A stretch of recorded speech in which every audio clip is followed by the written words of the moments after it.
Alright guys, in this video we're going to be talking about the intro or philosophy to the guard. And is it going to be like closed guard in general? Closed guard. Closed guard in general, and Coach John is going to break this ninja stuff down.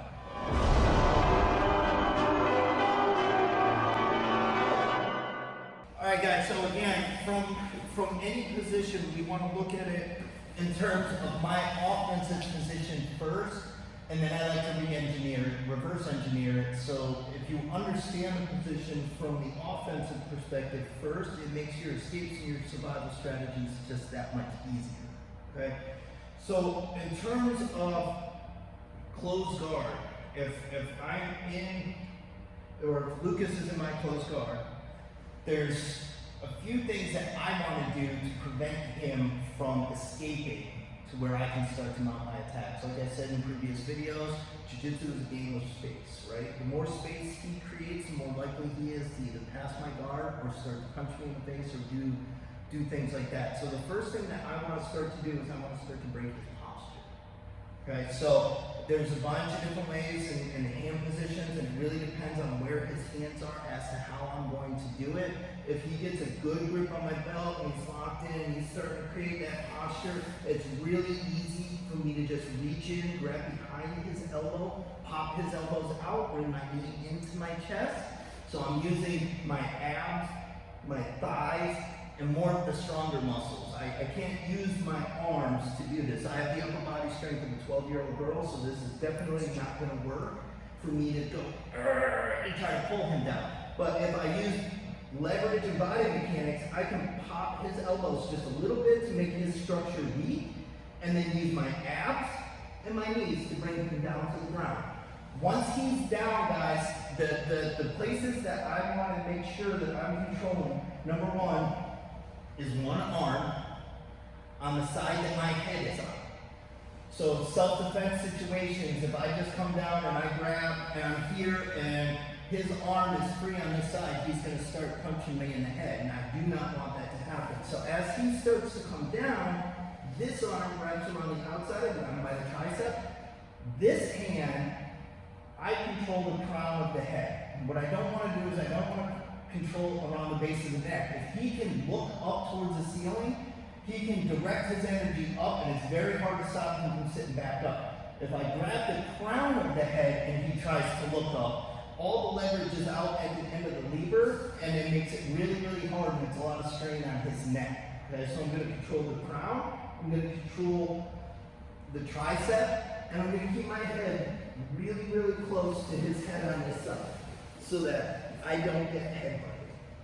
Okay? What I don't want to do is I don't want to be flat on my back here with a great amount of distance in between my head and his head to where all he's got to do is come over and start to headbutt. Okay, so everything's always engaged. I'm never lazy here. I'm never flat on my back. My back arches. I come up to meet his head. I don't try to bring his head to me. I come up and I meet. And I wrap. My legs are crossed behind his back and along his hip line. Right? What I don't want to do is I don't want to be below his butt. It makes it really easy for him to just slip his legs out. I want to control the hips. The same thing with mount. I want to control the things that generate the most amount of power, or I want to avoid them and start to move away from them if they become a problem. So here and here. Alright guys, so knowing that those are the basic strategies in terms of guard, come down. We'll reverse engineer the position just so that we understand what it is that's expected of us from the top, okay?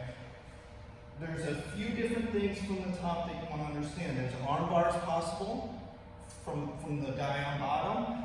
There's femoros that are possible, and there's chokes that are possible. He has a lot of attacks. This is a really good position for him. From the average person looking at this, they're probably going to think he's in big trouble, but I'm the one that's in trouble here, especially with a guy that's got a good gun.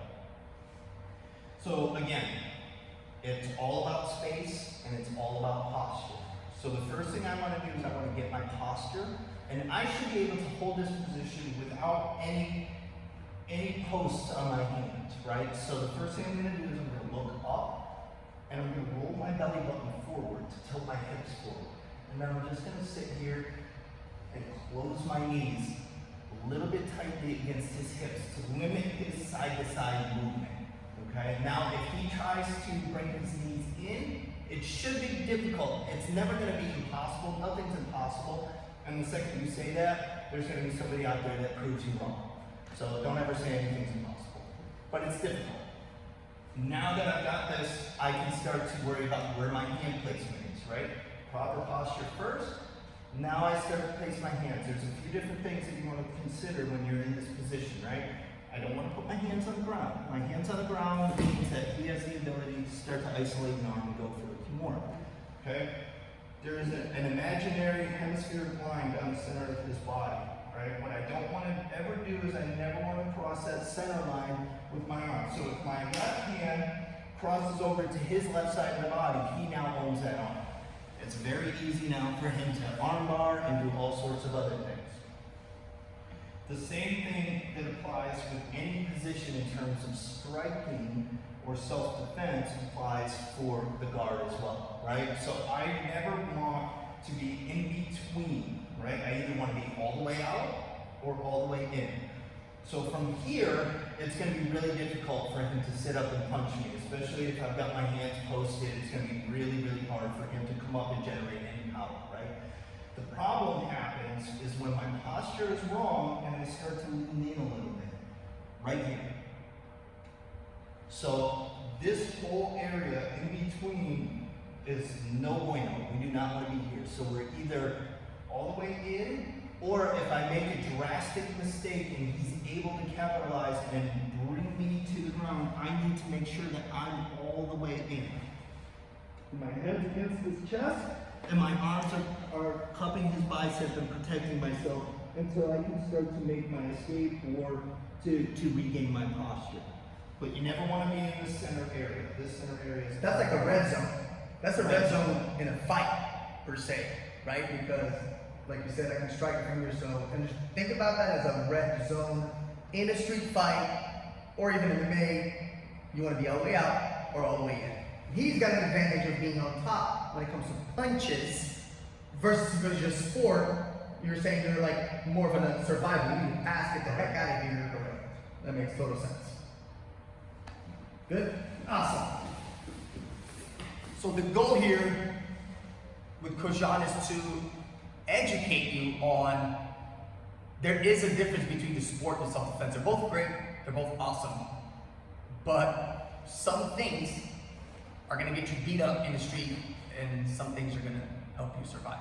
And some things are gonna be great in sport and some things are just not gonna be good in sport, in self-defense, right? That's exactly correct.